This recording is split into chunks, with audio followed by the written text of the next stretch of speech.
لات اور عزا کون تھے؟ بسم اللہ الرحمن الرحیم۔ السلام علیکم ناظرین گرامی، ایک اور نئی ویڈیو کے ساتھ آپ کا اپنا میزبان قادر بخش کلہوڑو آپ کی خدمت میں حاضر ہے۔ یقیناً تمام تعریفیں اللہ کے لیے ہیں، ہم اس کی تعریف بیان کرتے ہیں اور اسی سے مدد کے طلبگار ہیں۔ میں گواہی دیتا ہوں کہ اللہ کے سوا کوئی معبود برحق نہیں، وہ تنہا ہے، اس کا کوئی شریک نہیں، اور محمد صلی اللہ علیہ وآلہ وسلم اللہ کے بندے اور اس کے رسول ہیں۔ ناظرین، دنیا میں آج بھی ایسی قومیں بڑی تعداد میں موجود ہیں جو خدائے واحد کی ذات کو چھوڑ کر بتوں کی پرستش میں مبتلا ہیں۔ بت پرستی ان سنگین جرائم میں سے ہے جسے حق تعالیٰ کبھی بھی معاف نہیں فرمائے گا۔ حق تعالیٰ دیگر گناہوں کو اپنی رحمت سے معاف کر سکتا ہے، لیکن بت پرستی اور شرک و کفر کو بغیر توبہ کے ہرگز معاف نہیں فرمائے گا۔ مختلف قومیں مختلف قسم کے بتوں کی پوجا کرتی ہیں اور ان کے پوجنے کی نوعیت بھی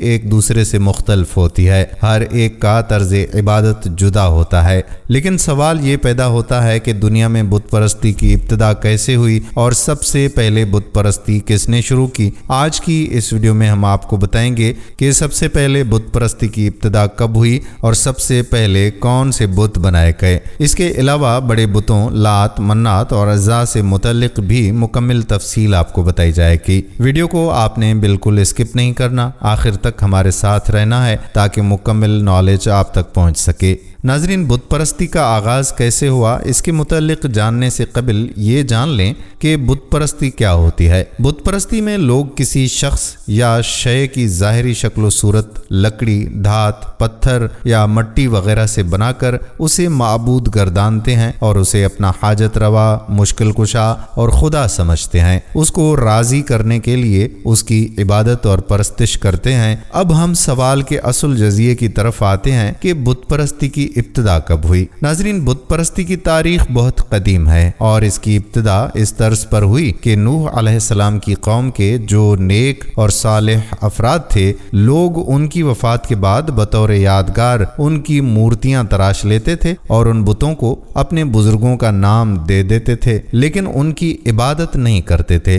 پھر رفتہ رفتہ لوگوں میں جہالت اور بے دینی عام ہوتی گئی اور ان لوگوں نے ان مورتیوں کو معبود کا درجہ دینا شروع کر دیا اور یوں بت پرستی کی ابتدا ہوئی۔ چنانچہ بخاری شریف میں روایت موجود ہے کہ حضرت نوح علیہ السلام کی قوم کے نیک لوگوں کی جب وفات ہو گئی تو شیطان نے ان کی قوم کے دل میں یہ بات ڈال دی کہ ان کی مجلسوں میں جہاں وہ بیٹھتے تھے ان کے بت نصب کر دیں اور ان بتوں کے نام اپنے نیک لوگوں کے نام پر رکھ دیں۔ چنانچہ ان لوگوں نے ایسا ہی کیا، البتہ اس وقت ان بتوں کی پوجا نہیں کی جاتی تھی، لیکن جب وہ لوگ بھی مر گئے جنہوں نے بت بنائے تھے اور لوگوں میں علم باقی نہ رہا تو انہوں نے ان بتوں کو پوجنا شروع کر دیا۔ بحوالہ صحیح بخاری حدیث نمبر 4920۔ اس روایت سے معلوم ہوتا ہے کہ بت پرستی کی ابتدا اور آغاز حضرت نوح علیہ السلام کی قوم سے ہوا۔ ناظرین، یہاں آپ کو حضرت نوح علیہ السلام کی قوم کے بتوں کے نام بھی بتاتے چلیں۔ ود، سوا وغیرہ حضرت نوح علیہ السلام کی قوم کے ان بتوں کے نام ہیں جنہیں وہ پوجتے تھے۔ ان لوگوں کے بت تو بہت تھے مگر یہ 5 یعنی ود، سوا، یغوث، یعوق اور نصر ان کے نزدیک بڑی عظمت والے تھے۔ ود مرد کی صورت پر تھا، سوا عورت کی صورت پر، یغوث شیر کی شکل میں، یعوق گھوڑے کی شکل میں اور نصر گدھ کی شکل میں تھا۔ یہ ود، سوا وغیرہ حضرت نوح علیہ السلام کی قوم کے نیک آدمیوں کے نام تھے۔ جب وہ وفات پا گئے تو شیطان نے ان کے دلوں میں یہ بات ڈالی کہ جن جگہوں پر وہ اللہ والے بیٹھا کرتے تھے وہاں ان کے مجسمے بنا کر نصب کر دو، ان بتوں کے نام بھی ان نیک لوگوں کے نام پر ہی رکھ دو۔ لوگوں نے عقیدت کے طور پر ایسا کر دیا، لیکن ان کی پوجا وہ اس وقت نہیں کرتے تھے۔ وہ لوگ جب چل بسے اور علم بھی کم ہو گیا تو ان مجسموں کی پوجا ہونے لگ گئی۔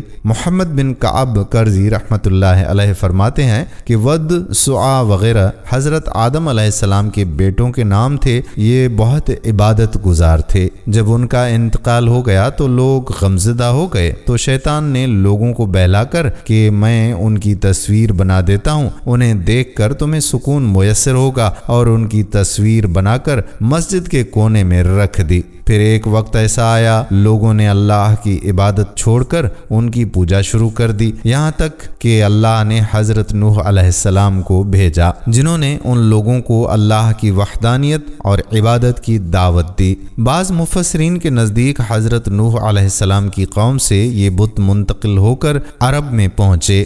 حضرت عبداللہ بن عباس رضی اللہ تعالی عنہ سے مروی ہے کہ ان بتوں کو طوفان نے مٹی میں دفن کر دیا تھا تو وہ اس وقت سے مدفون ہی رہے، یہاں تک کہ شیطان نے عرب کے مشرکین کے لیے انہیں زمین سے نکال دیا۔ بحوالہ تفسیر صراط الجنان۔ ناظرین، جب حضرت ابراہیم علیہ السلام نے حضرت اسماعیل علیہ السلام کے ساتھ مل کر خانہ کعبہ کی تعمیر کی تو آپ علیہ السلام کی تبلیغ سے قبائل جرہم اور قطورہ نے دین ابراہیمی قبول کر لیا۔ حضرت ابراہیم علیہ السلام کے بعد حضرت اسماعیل علیہ السلام کے اثر سے بعد میں مکہ آباد ہونے والے بھی دین حنیف یعنی حضرت ابراہیم علیہ السلام کا دین قبول کرتے رہے۔ تب آل اسماعیل سمیت تمام قبائل مکہ صرف ایک واحد خدا کی عبادت کے قائل تھے اور خانہ کعبہ کا تقدس پوری طرح سے قائم تھا، لیکن حضرت اسماعیل علیہ السلام کی وفات کے بعد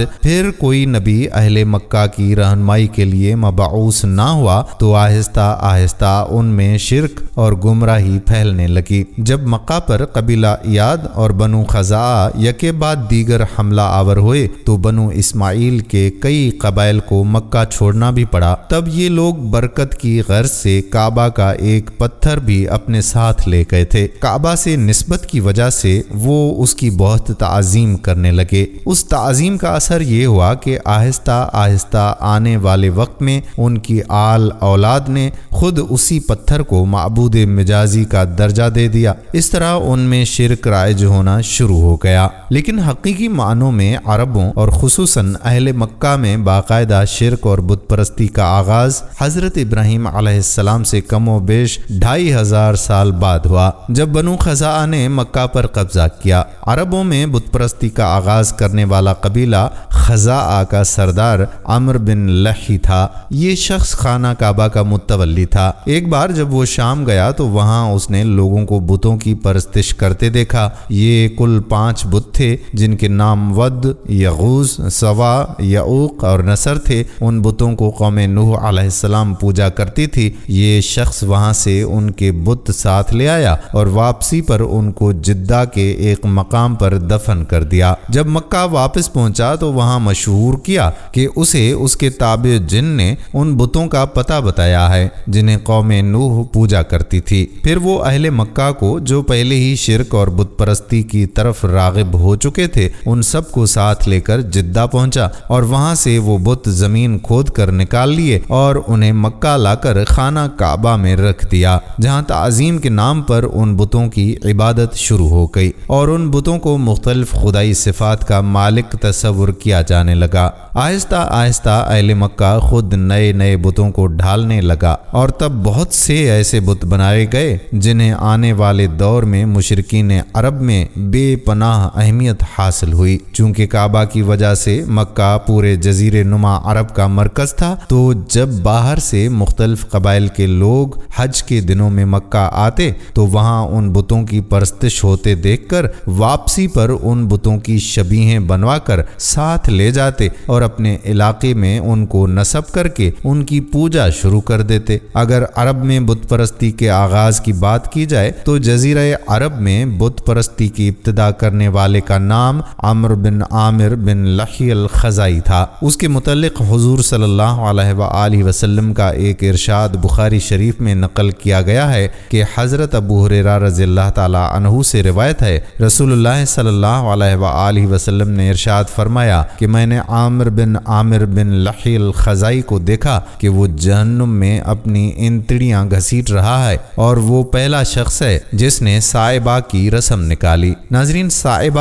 اس جانور کو کہتے ہیں جسے وہ اپنے معبودوں کے نام پر چھوڑ دیتے تھے اور اس پر بوجھ لادتے تھے اور نہ ہی سواری کیا کرتے تھے۔ عمر بن لحی الخزائی نے ایک دفعہ ملک شام کا سفر کیا تو انہوں نے وہاں کے لوگوں کو بت پرستی میں مبتلا دیکھا اور چونکہ ملک شام انبیاء علیہم السلام کی سرزمین تھی چنانچہ اس نے بت پرستی کو دین حق سمجھ کر اختیار کر لیا اور اپنے ساتھ حبل بت لے کر آیا اور اسے خانہ کعبہ کے اندر نصب کر دیا۔ اہل مکہ عامر کو اپنا پیشوا سمجھتے تھے، لہٰذا اس کی پیروی میں انہوں نے بھی اس بت کی پوجا شروع کر دی اور پھر بت پرستی میں ترقی ہوتی گئی، اور ایسا دور بھی آیا کہ خانہ کعبہ میں جو اللہ کا گھر ہے 360 بت رکھ دیے گئے۔ عام باشندگان عرب اسماعیل علیہ السلام کی دعوت و تبلیغ کے نتیجے میں دین ابراہیمی کے پیروکار تھے، لیکن رفتہ رفتہ انہوں نے دین کا ایک حصہ بھلا دیا، لیکن توحید کے شعائر ابھی بھی ان میں باقی تھے، حتیٰ کہ عامر بن لحی منظر عام پر آیا۔ بنو خزاعہ کے سردار عامر بن لحی کی پرورش دینی لحاظ سے ہوئی تھی۔ چونکہ عامر بن لحی کو دینی پیشوا مانا جاتا تھا، لہٰذا اہل مکہ اور پھر بقیہ عرب باشندگان نے بھی بت پرستی اختیار کر لی۔ عرب بتوں کو خدا کے برگزیدہ بندے اور اس کے تحت کام کرنے والے قرار دے کر ان کی عبادت کرنے لگے۔ وہ ان سے مرادیں مانگتے اور سمجھتے کہ وہ خدا ہی کی طرح ان کے مددگار ہیں۔ حبل انسان کی شکل میں تھا، اس کو اہل مکہ سب سے بڑا اور اہم بت سمجھنے لگے۔ حبل کا دایاں ہاتھ ٹوٹا ہوا تھا، قریش مکہ نے وہ سونے کا بنوا کر لگا دیا تھا۔ حبل کے علاوہ عرب کے قدیم بتوں میں سے منات ہے، یہ مشلل میں رکھا گیا تھا۔ پھر طائف میں لات اور اس کے بعد وادی نخلا میں عزا نامی بت وجود میں آیا۔ یہ تینوں عرب کے بڑے بت تھے۔ اس کے بعد حجاز کے ہر خطے میں بت اور بت پرستی اور شرک نے قدم جما لیے تھے۔ آپ سب نے تاریخ اسلام میں نبی کریم صلی اللہ علیہ وآلہ وسلم کی آمد سے پہلے کے 3 مشہور بتوں کا ذکر تو سنا ہوگا، لات، منات اور عزا۔ ان بتوں کے بارے میں سرسری سا تو آپ سن چکے ہیں، آج آپ کو اس کی تفصیل سے بھی میں آگاہ کرتا جاؤں۔ تاریخ کی کتب میں موجود ہے، لیکن اس کی مکمل تفصیل سے بہت کم لوگ آگاہ ہیں۔ عرب کے لوگ گمراہ ضرور تھے، لیکن بہت ذہین اور سمجھدار تھے۔ تمام تر وحشیانہ پن اور خون ریزی کی فطرت کے باوجود بہت ہی زیرک اور منطقی انداز فکر رکھتے تھے۔ یہ لوگ بت پرستی کی جانب کیوں کر راغب ہوئے، یہ ایک سوچنے والی بات ہے۔ میں نے تاریخ کے اس سچ کو کھنگالنے کی کوشش کی تو کچھ چیزیں سامنے آئیں، جیسا کہ آپ جانتے ہیں کہ لات، منات اور عزا کے یہ تینوں بت خانہ کعبہ میں رکھے ہوئے تھے،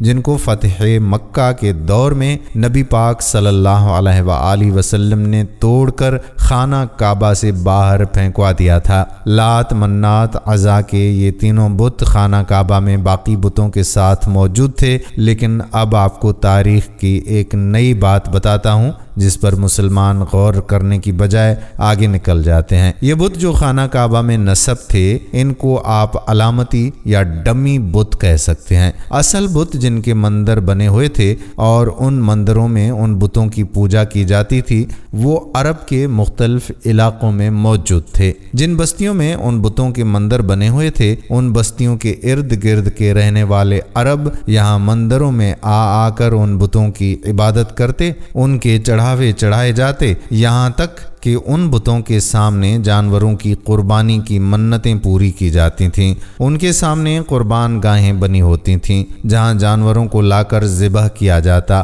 حیرت انگیز بات تھی کہ ان بتوں کو ماننے والوں کی تعداد میں اضافہ ہوتا چلا جاتا۔ یہ حیران کن بات تھی کہ اسکندر ذہین عرب ان بے جان بتوں کی عبادت پر کیسے لگ گئے تھے۔ ان بتوں میں ایسا کیا تھا کہ ان کو پوجنے والوں کی تعداد میں کمی کے بجائے اضافہ ہی ہوتا چلا جا رہا تھا؟ یہ بت ان عربوں کو ایسا کیا دکھاتے تھے کہ یہ عرب ان کی عبادت پر مجبور تھے؟ لات، منات اور عزا یہ 3 دیویاں تھیں۔ ان کے بارے میں مشہور تھا کہ یہ اللہ کی بیٹیاں ہیں۔ استغفر اللہ، استغفر اللہ۔ عربوں کے ہاں یہ بات بہت مشہور تھی، اس لیے ان کو اللہ کی بیٹیاں قرار دے کر ان کی عبادت کی جاتی تھی۔ یہ تینوں زنانہ بت پورے عرب میں سب سے زیادہ مشہور تھے۔ ان بتوں کے ساتھ 3 شیطانی چڑیلیاں منسلک تھیں۔ لفظ چڑیل آپ دوستوں کو آسانی سے سمجھانے کے لیے استعمال کیا گیا ہے، دراصل یہ شیاطین کی نسوانی صنف تھی، یعنی مؤنث شیاطین۔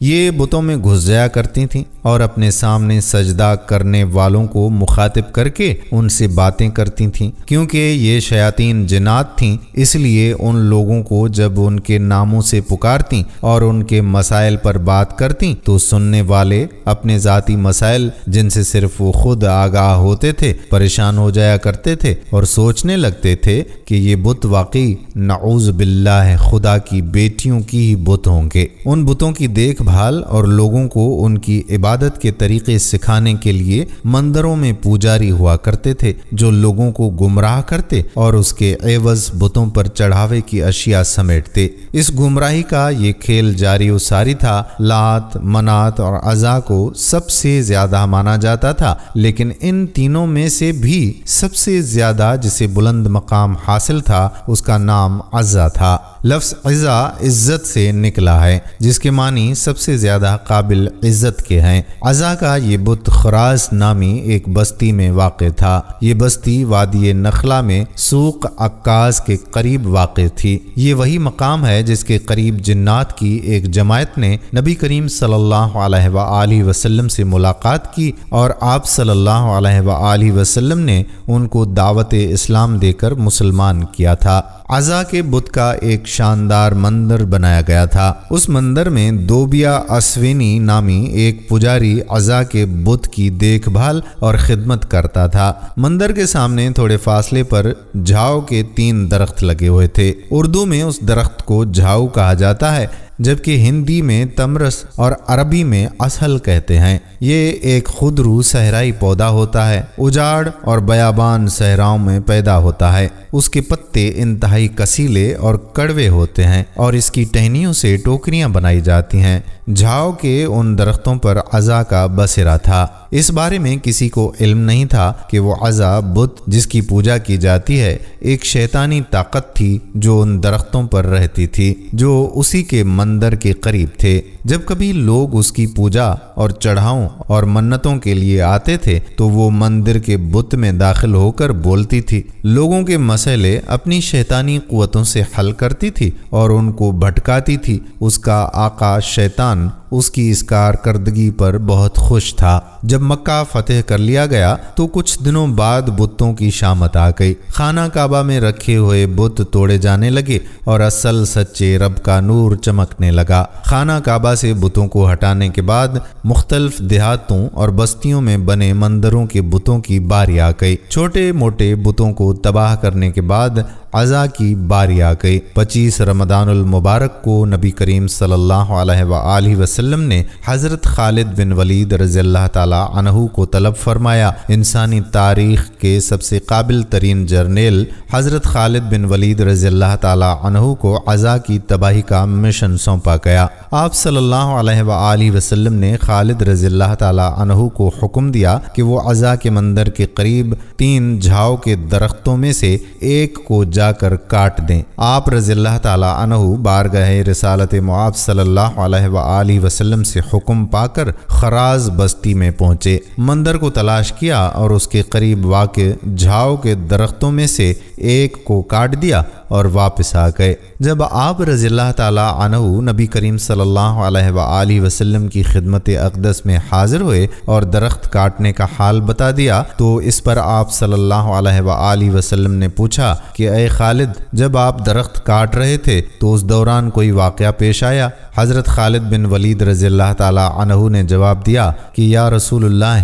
صلی اللہ علیہ وآلہ وسلم، میں نے کوئی بھی واقعہ رونما ہوتے نہیں دیکھا۔ اس پر آپ صلی اللہ علیہ وآلہ وسلم نے دوبارہ حضرت خالد کو حکم دیا کہ آپ دوسرا درخت بھی کاٹ دیجئے۔ ایک بار پھر حضرت خالد بن ولید رضی اللہ تعالی عنہ وہاں پہنچے اور درخت کاٹنے کے بعد واپس آقا صلی اللہ علیہ وآلہ وسلم کی خدمت میں درخت کاٹنے کا احوال بیان کرنے لگے۔ آپ صلی اللہ علیہ وآلہ وسلم نے ایک بار پھر حضرت خالد سے استفسار کیا کہ اے خالد، اس بار جب آپ درخت کاٹ رہے تھے تو اس بار کوئی واقعہ پیش آیا؟